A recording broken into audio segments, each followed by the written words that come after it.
माघ मास महात्म्य कथा, छठा अध्याय।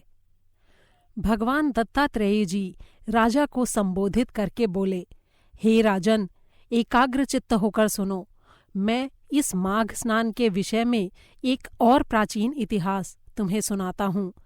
सत्ययुग में धन धान्य से संपन्न अति श्रेष्ठ नैवध नगर में कुबेर के समान धनी हिमकुंड नाम का एक वैश्य निवास करता था। हिमकुंड बड़ा ही कुलीन, धर्मात्मा और शुभ कार्य करने वाला था। उसने अपनी व्यवसाय बुद्धि से अनेक प्रकार के व्यवसाय कर 8 करोड़ अशर्फियां इकट्ठी कर ली थीं। जब उसकी वृद्धावस्था आई तो इस संसार को क्षणभंगुर और नश्वर जानकर अपने इकट्ठे किए हुए धन के 6ठे भाग को वो वैश्य धर्म के कार्यों पर खर्च करने लगा। उसने हर रोज देव पूजा और अतिथि सेवा का नियम अपना लिया। इसी बीच उसे 2 पुत्र उत्पन्न हुए।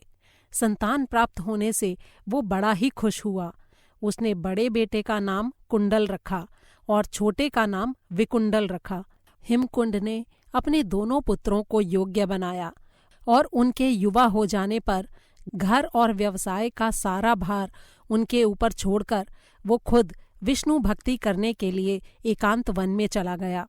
हिमकुंड ने अनेकों वर्षों तक कठोर तपस्या की और फिर एक दिन योगाभ्यास द्वारा इस नश्वर शरीर को त्याग कर वो स्वर्गलोक चला गया। जब हिमकुंड ने प्रभु भक्ति के लिए वन को गमन किया, उसके पश्चात उसके दोनों पुत्र धन कुबेर होने के अभिमान में आकर मद में उन्मत्त हो गए और निंदनीय आचरण करने लगे। वे हर तरह की बुरी आदतों में लिप्त हो गए।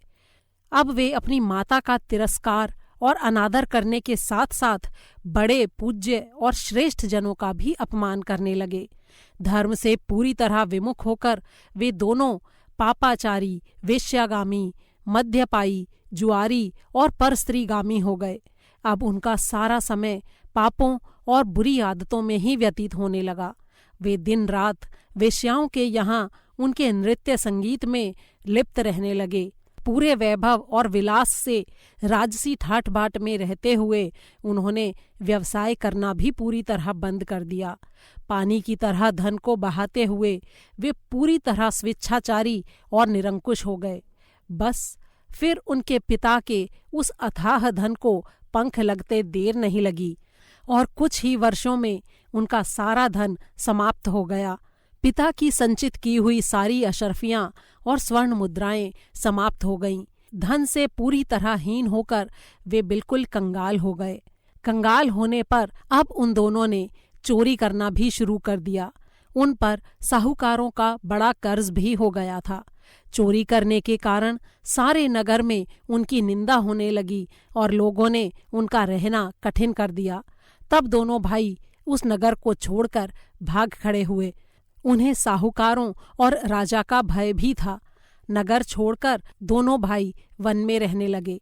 वन में भीलों के साथ रहते हुए भी उन्होंने पाप और हिंसा का मार्ग नहीं छोड़ा।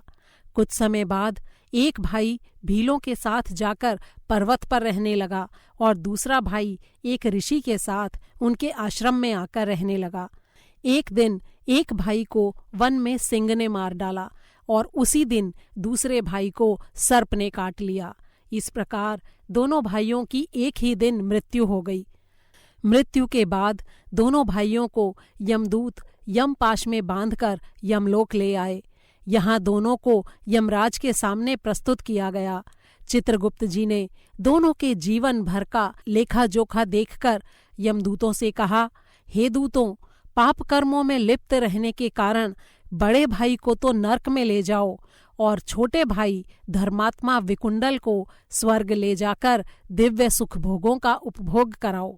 हे राजन, चित्रगुप्त के आदेश के अनुसार यमदूतों ने बड़े भाई कुंडल को नरक यातना भोगने के लिए असीपत्र नामक नरक में गिरा दिया और विकुंडल को एक देव स्वर्गलोक ले गया। इति श्री पद्मपुराणे उत्तराखंडे माघ मास महात्म्ये भाषाटीकायां षष्ठोऽध्यायः संपूर्णम्। छठा अध्याय समाप्त हुआ।